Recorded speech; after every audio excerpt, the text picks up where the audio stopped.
Bonjour à tous et bonjour à toutes. Merci beaucoup d'être à nouveau présent pour ce nouveau numéro de Histoire de mieux vous connaître.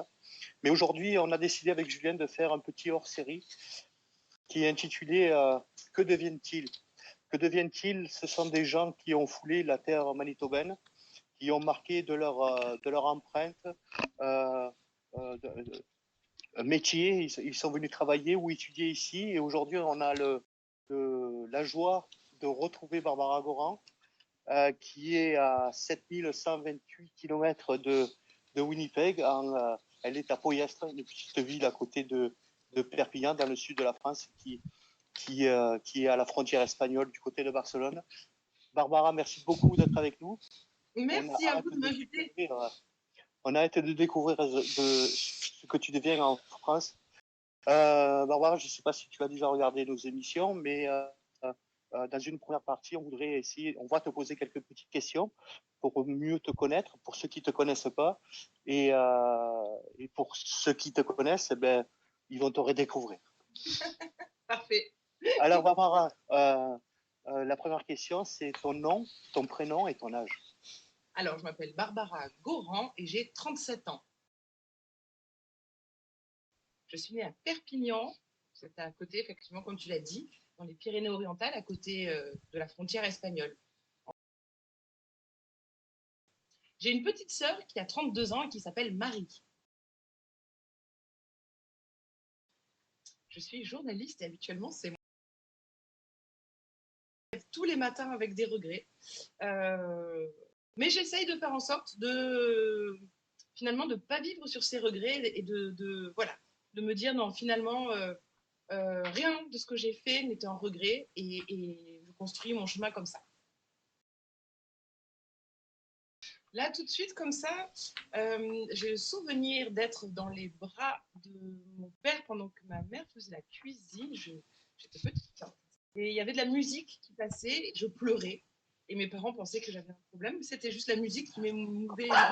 Très, très émotionnant pour moi d'écouter de la musique. Et je me souviens parce que après mes parents m'en ont parlé, c'était un disque de Dire Straits et j'ai toujours appelé ça la guitare qui pleure. Dans ma tête, c'était la guitare qui pleure. Papa, mais moi la guitare qui pleure. Réveil, rêver, écrire. Maintenant, Barbara, on va revenir un peu sur ton historique manitobain. Bien sûr. En te posant quelques petites questions, puis en essayant de comprendre ton choix d'abord d'être venu au Manitoba, aussi ton choix de nous avoir quittés, malheureusement. Mais est-ce que tu peux nous parler en quelques mots de ton séjour manitobain? Ça reste, c'est un souvenir dont j'ai du mal à me défaire encore aujourd'hui. Ça fait 2 ans que je suis rentrée maintenant. Et je crois qu'il n'y a pas un jour où je ne pense pas à Winnipeg. Il n'y a pas un jour où je ne pense pas à quelqu'un, où je ne pense pas à une sensation, une impression. Je regarde tous les jours la météo qu'il fait à Winnipeg. Je suis restée là-dessus. Je crois que c'est une expérience de vie. C'est une expérience qui a complètement changé ma vie, ma façon de voir les choses. Et plus profondément, c'est une expérience qui m'a changé moi, qui a changé ma façon d'être et d'envisager la vie. Donc, et franchement, c'est que du bonheur. Si je dois résumer, c'est que du bonheur. Bien sûr, il y a beaucoup de choses quand on emménage à l'autre bout du monde. Vous savez mieux que tout ça, la famille Ferret. On a des choses auxquelles on est confronté, auxquelles on ne s'attend pas. Mais waouh, quelle révélation, c'est formidable. Formidable. Combien de temps tu es resté à Winnipeg? 2 ans. 2 ans. Et qu'est-ce que tu faisais à Winnipeg? Quel était Alors, ton métier? j'étais journaliste. J'ai notamment travaillé à La Liberté, donc un hebdomadaire francophone que vous connaissez bien. Ouais. Et voilà, j'ai longuement travaillé et participé à cette belle aventure qui est voilà, la création d'un hebdomadaire de langue française dans un contexte majoritairement anglophone. Donc voilà, c'était absolument incroyable. Et après, j'ai terminé par travailler quelques mois également à Radio-Canada. Ok. Et est-ce que tu peux nous raconter un peu tes rencontres? Est-ce que la différence peut-être entre les cultures, entre les Canadiens, entre les Français, un petit peu tout ça d'un œil un petit peu extérieur? Alors, un œil extérieur et avec un peu de recul, je crois que les premières semaines, les premiers mois de mon arrivée à Winnipeg, j'ai vécu tout ça comme dans un rêve parce que voilà, de loin, les Canadiens, pour les Français, ont cette réputation d'être des gens gentils, voire trop gentils. C'est vrai. C'est-à-dire que moi, j'étais confrontée en permanence à des gens qui étaient d'une gentillesse incroyable, qui se coupaient en quatre pour m'aider dans mon adaptation à ma nouvelle vie, que ce soit pour m'indiquer un bon restaurant, l'endroit où on mangeait le meilleur pain, pour me montrer. En fait, je crois qu'il y avait une soif aussi, un intérêt pour les gens qui viennent d'ailleurs à Winnipeg.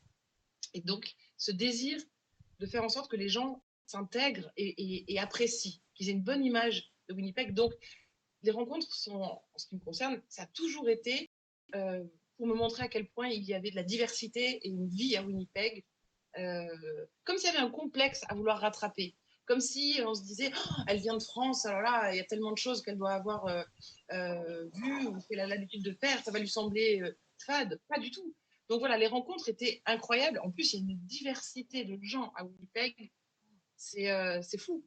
Moi, j'avais des amis franco-manitobains, j'avais des amis français, j'avais des amis qui étaient espagnols, qui étaient russes, j'avais des amis anglophones, j'avais des amis du monde entier en fait. Ouais. Et je trouvais que c'était une ouverture d'esprit absolument incroyable.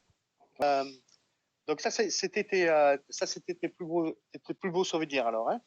Tu m'as parlé des rencontres, hein, c'est ça? Des rencontres, oui. Est-ce que tu peux nous raconter ton plus beau souvenir que tu aies eu ici à Winnipeg? Il y en a tellement, il y a tellement de souvenirs. Il y a les premières neiges, On va y revenir sur tes premières neiges. Eh ben, écoute, les meilleurs souvenirs que j'ai sont liés aux gens. C'est les gens que j'ai rencontrés. Et avec chacun d'entre eux, j'ai une histoire, j'ai des souvenirs et je pense que c'est compliqué à résumer.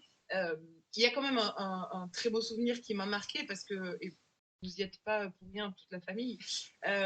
Mine de rien, je suis venue à Winnipeg et comment j'ai connu Winnipeg, c'est aussi par vous, par votre aventure à vous. Et me retrouver à Winnipeg, finalement, à poursuivre cette aventure humaine et cette relation humaine qu'on avait débuté tous ensemble à Perpignan, j'avais l'impression de vraiment vivre mon métier de journaliste à plein. C'était sans limite, puisque finalement, depuis Perpignan jusqu'à l'autre bout du monde, on continuait cette aventure ensemble et je trouvais ça incroyable. Donc ça, c'est un très très beau souvenir qui est à la fois humain et professionnel. Je crois qu'on ne fait pas mieux. Ah oui, c'était très bien ça. Et est-ce que tu voudrais revenir sur ton premier hiver que tu as vécu à Winnipeg? J'ai envie de dire, on pourrait revenir au premier automne que j'ai vécu à Winnipeg, puisque j'ai cru que c'était l'hiver. Venant du sud, où on a un vent qui est très froid et on peut avoir de la neige en montagne.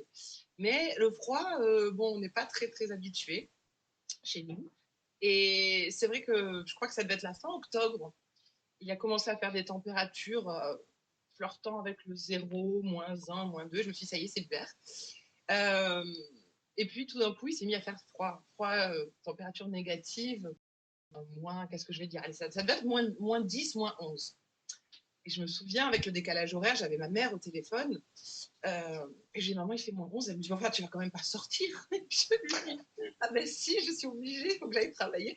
Et la première sensation de froid, vraiment, je vivais avec une coloc qui était, elle, tout à fait manitobaine, qui avait baigné là-dedans. Et elle se souvient de ma... Je suis rentrée, il devait être 3 heures de l'après-midi, ce qui n'était pas dans mes habitudes, puisque je rentrais en général plutôt en fin de journée, 17h, 18h, c'est une journée de travail. Et elle m'a vue passer, j'étais blanche, complètement blanche. Et je me suis précipitée dans la salle de bain et je me suis douchée pendant peut-être une demi-heure sous l'eau bouillante. J'arrivais pas à me réchauffer et j'avais le froid dans mes genoux. C'était une sensation bizarre. J'avais le froid dans mes genoux, j'avais le froid comme des coups de couteau. J'avais jamais ressenti cette douleur liée au froid, une vraie douleur. J'ai cru que je m'en sortirais pas, puis bon, finalement, je m'en suis sortie. Ce qui est très Voilà, le plus dur, je ne pense pas que ce soit les températures négatives. On s'y fait, on reste dedans, on se couvre. La stratégie de l'oignon, on met des couches et des couches et des couches et des couches. Et on reste pas tant que ça. On a la chance de ne pas vivre dehors, nous. Donc, voilà. Mais c'est la durée de l'hiver. Il n'en finit C'est ça. jamais. Il n'en finit jamais. Et quand on croit que ça se réchauffe et ça redescend, et ça, c'est quelque chose pour moi qui fait. Mais la beauté, quand même, du corps humain, c'est qu'il oublie et que quand revient le printemps ou l'été, on a complètement oublié cette sensation d'hiver. Et quand reviennent les premières neiges, on est content, à nouveau. C'est ça. Comme si on n'avait pas traversé ça. Et donc, c'est incroyable. C'est des souvenirs qui. J'entends, si je ferme les yeux, j'entends encore le bruit de la neige qui craquelle sous les pas, c'est la Ouais. glace quand on sort de chez soi le matin. C'est incroyable, incroyable. Et en fait, pour finir ce sujet, pour fermer la parenthèse, est-ce que pour toi, ça a été un choix de rentrer ou ça a été... enfin, on voudrait savoir pourquoi tu es rentré. Ça a été un choix. Ça a été un choix parce que je sentais que j'avais envie d'autres choses. Je crois que j'avais ma famille aussi qui me manquait. Il fallait gérer des situations aussi à la maison, des choses comme ça. Donc voilà, je voulais, mais je voulais surtout rentrer sur une bonne impression. Et je me disais, peut-être que le troisième hiver serait l'hiver de trop. Et Ouais. si j'en viens vraiment à regretter, pour le coup, on parlait des regrets, je voulais absolument pas regretter Winnipeg. Et je voulais partir en feu d'artifice. Je voulais partir au moment où je savais que j'avais construit suffisamment de liens sur place pour que ça me dure toute une vie et sans que je sois voilà, dans le côté négatif. Je voulais absolument pas en arriver à gâcher mes beaux souvenirs. Et puis, j'avais des envies professionnelles qui m'amenaient vers d'autres choses. Et voilà, je me suis dit que c'était le moment. C'était le moment de partir. Euh, voilà, maintenant, j'attends avec impatience de revenir. Mais on ne peut pas, on est tous bloqués chez soi. Ouais. Mais vraiment, moi, je veux revenir à Winnipeg. J'ai gardé tellement de bons souvenirs. Voilà, j'attends vraiment de revenir. Mais tu veux revenir à Winnipeg à nouveau travailler ou en voyage ou est-ce que tu as d'autres projets Ah, pourquoi pas les deux? Ok. Pourquoi pas voyager et à un moment donné euh, continuer à tisser des liens entre Winnipeg et la France ou d'autres univers.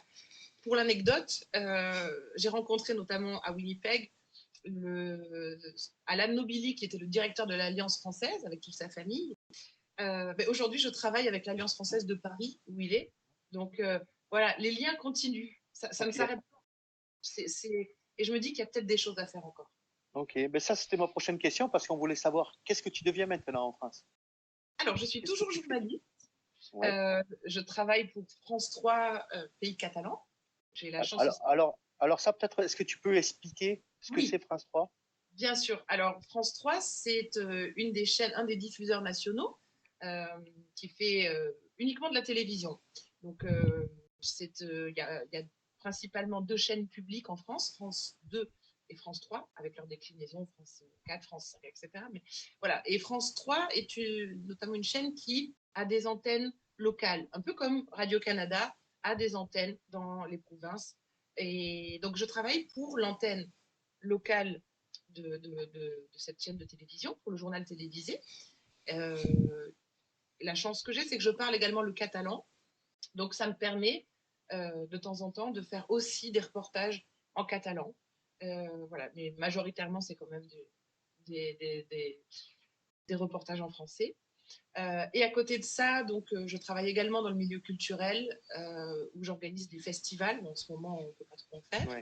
Mais alors, on fait des festivals virtuels, comme ça, via Internet. Et j'interviens dans des écoles de la deuxième chance, notamment des élèves qui ont décroché du système scolaire. Et on a des interventions pour développer l'esprit critique, pour leur expliquer ce qu'est le journalisme et comment déceler les pièges des réseaux sociaux. Parce que souvent, notamment les plus jeunes, ont tendance à croire que tout ce qui est dit sur les réseaux sociaux est une vérité. Donc voilà, c'est pour essayer de leur donner les bons réflexes, les bonnes clés pour décrypter tout ce qu'ils voient passer sur les réseaux sociaux. Ok, ben, c'est des journées bien remplies tout ça alors. C'est des journées super. Et j'ai d'autres projets, je ne m'arrête jamais, mais c'est Ah des ben, journées bien remplies. est-ce que Ouais. tu peux nous parler de peut-être tes nouveaux projets? Oui. Alors, justement, avec ce festival d'été pour lequel j'ai travaillé donc l'été dernier, j'ai découvert une histoire dans un petit village pas très loin de Perpignan, un village qui s'appelle Castelnou, où est enterré, il y a un château. Castelnou, c'est le château neuf en catalan.